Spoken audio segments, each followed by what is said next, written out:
we are looking at the quick recap, a one short recap of all the formulas associated with a satellite. The gravitation ka, the second part of the discussion is a satellite. The parameters associated with a satellite. Here we are having a planet Earth, the mass of the planet capital M, the radius of the planet capital R. Satellite को launch करने के लिए we need a rocket, a minimum 3 steps to launch a satellite. The step number 1, the rocket is fired from the surface of the earth, which takes the satellite to the desired height. Step 2, with the help of control system, the rocket is now tilted by 90 degree. पहले rocket vertically point कर रहा था, अब rocket जो है वो horizontally point कर रहा है. And the third and the last step is to give a satellite some velocity in the horizontal direction, which is called as the velocity of projection.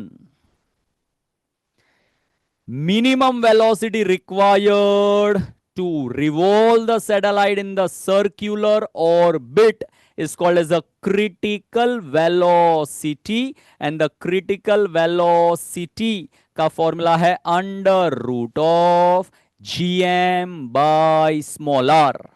दूसरा फॉर्मूला है under root of gm by r plus h, where m is the mass of the planet, capital R is the radius of the planet, and h is the height of the satellite from the surface of the earth. r plus h के जगह पे I can write a small r, और small r का नाम है orbital radius, का मतलब होता है distance of the satellite from the centre of the earth. If satellite is revolving close to the surface of the earth, then h को r के रेस्पेक्ट में कर देंगे नेग्लेक्ट, तो फॉर्मूला बनता है under root of gm by capital r, जिसका value होता है अप्रोक्सीमेटली 8 किलोमीटर पर सेकेंड. सैटेलाइट को अर्थ के ग्रेविटेशनल फील्ड से बाहर भेजना रहेगा, तो जो वेलोसिटी सैटेलाइट को देना पड़ेगा उसको एस्केप वेलोसिटी कहा जाता है, और एस्केप वेलोसिटी का फॉर्मूला होता है under root of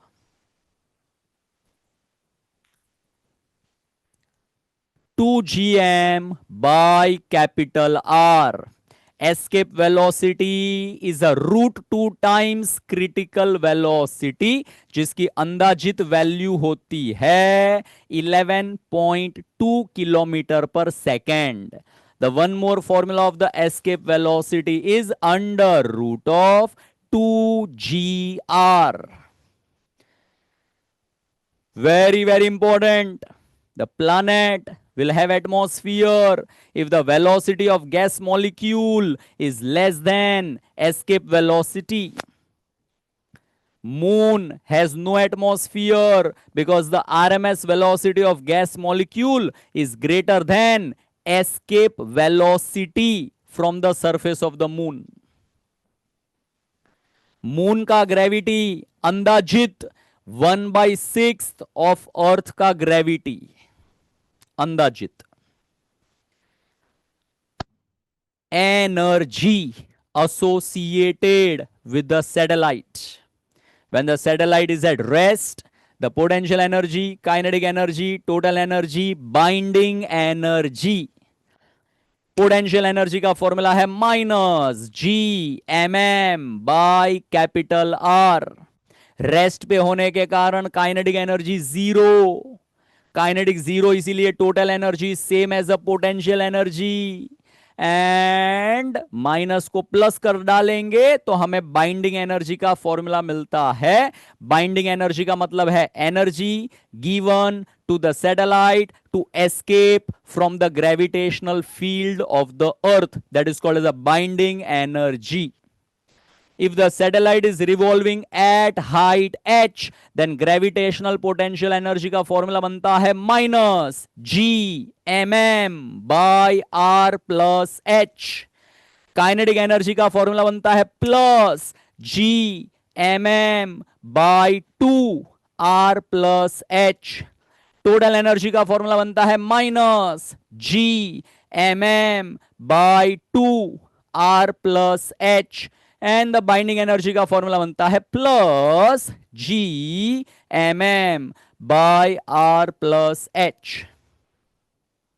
If the satellite is revolving close to the surface of the planet, then h को r के रेस्पेक्ट में कर देने का नेग्लेक्ट, h नेग्लेक्ट हो जाएगा तो पोटेंशियल एनर्जी का फॉर्मूला आएगा minus G/m/R।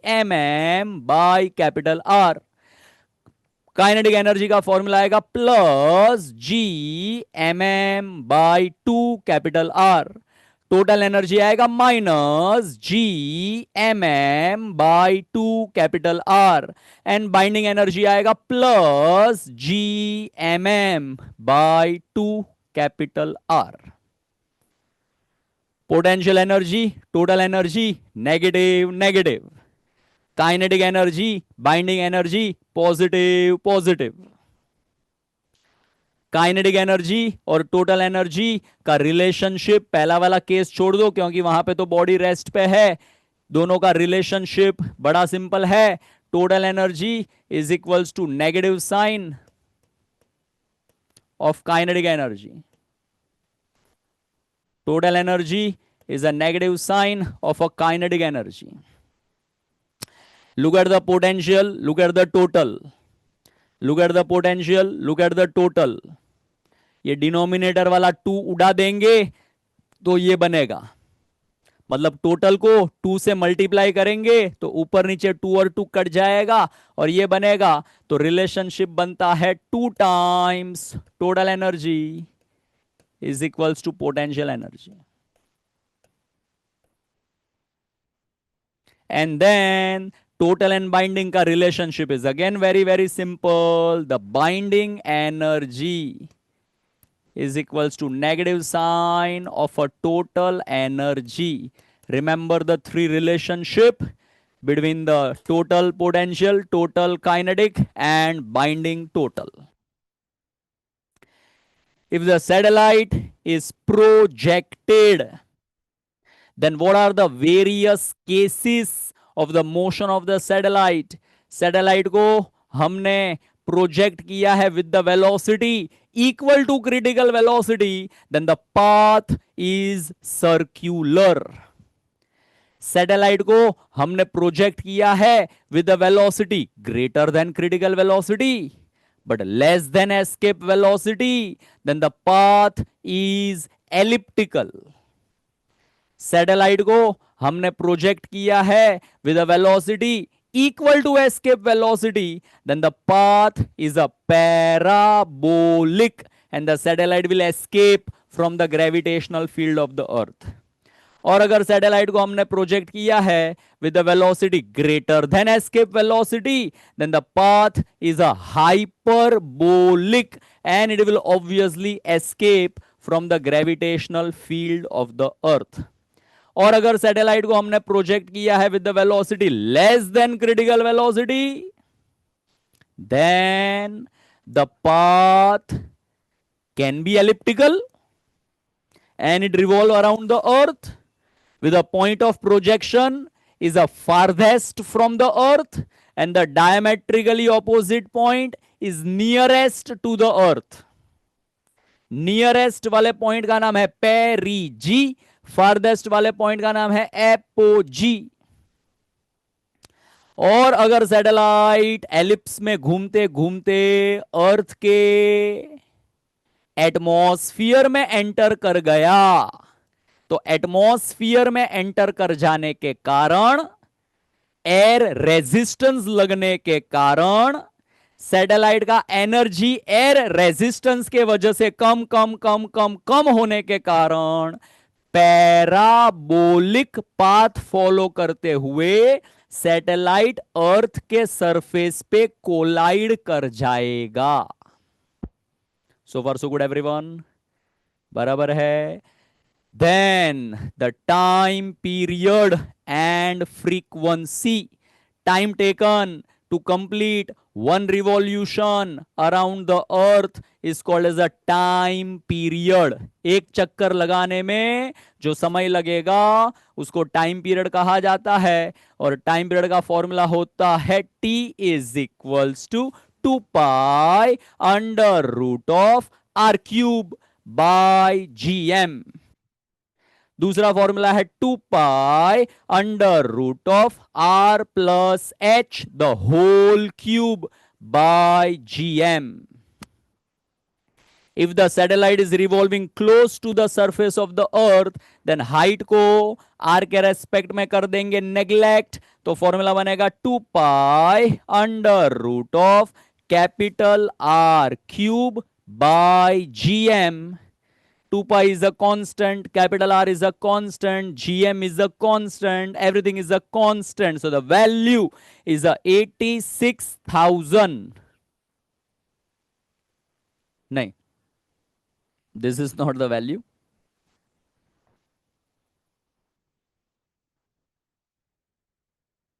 The value is a 84 minutes, and the 84 minutes is approximately 1.41 hours.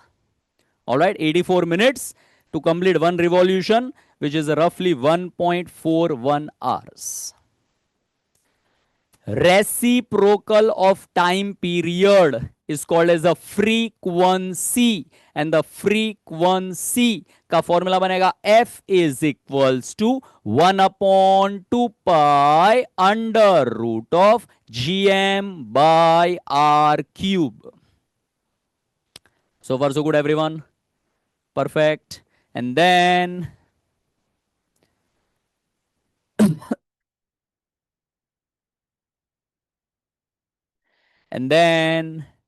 the next parameter is about the communication satellite, जिसका दूसरा नाम है जियो स्टेशनरी सैटेलाइट, जिसका तीसरा नाम है जियो सिंक्रोनस सैटेलाइट। ऐसे सैटेलाइट जो अर्थ जो डायरेक्शन में घूमता है उसी डायरेक्शन में अर्थ के साथ सिंक्रोनाइज होते हुए अर्थ को एक चक्कर लगाने में जितना समय लगेगा सैटेलाइट को भी एक चक्कर लगाने में उतना ही समय लगेगा, और हमेशा अर्थ से देखने पे सैटेलाइट अर्थ के ऊपर ही नजर आएगा।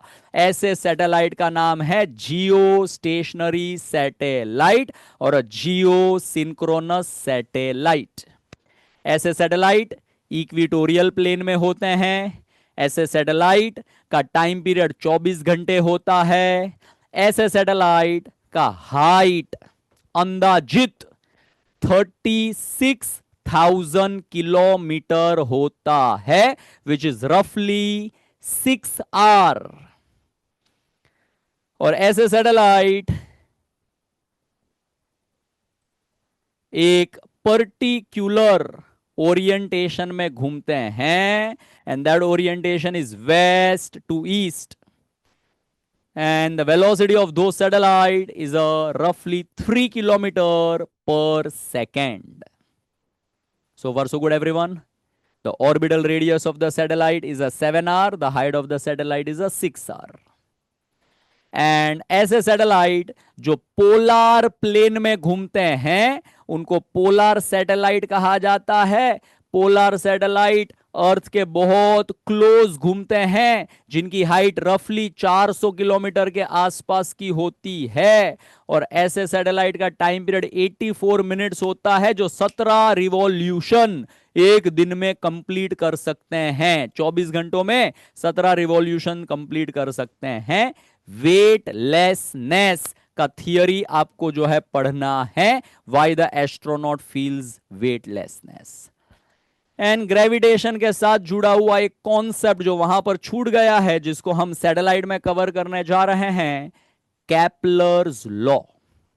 केपलर भाई साहब के 3 लॉ है, जिसमें पहला लॉ में कोई भी इक्वेशन नहीं है, जिसका कहना है सारे के सारे प्लैनेट सन के आसपास एलिप्टिकल ऑर्बिट में घूमते हैं with the sun present at one of the foci of the ellipse.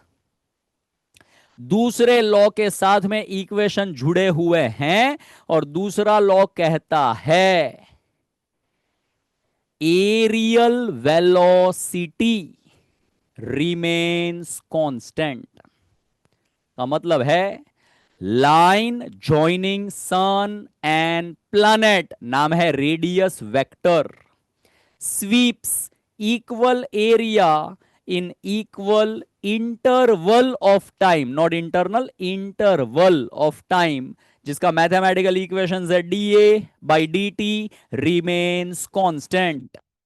ये equation law of conservation of angular momentum से बनाया गया है। एंड इसको फर्दर डेरिवेशन करने पे हमें रिजल्ट आता है R1V1 is equals to R2V2। RV remains constant। R is nothing but the radius vector and V is nothing but the velocity of the planet। And the third and the last law is a law of period, which says that T square is directly proportional to R cube। T is nothing but the time period of revolution of a planet around the sun, and small r का मतलब है semi major axis. Small r का मतलब है semi major axis, which is equals to R1 plus R2 by 2। R1 is the shortest distance from the sun and R2 is the farthest distance of the sun। shortest and farthest का average is a small r, का नाम है semi major axis। That's it from the gravitation and satellite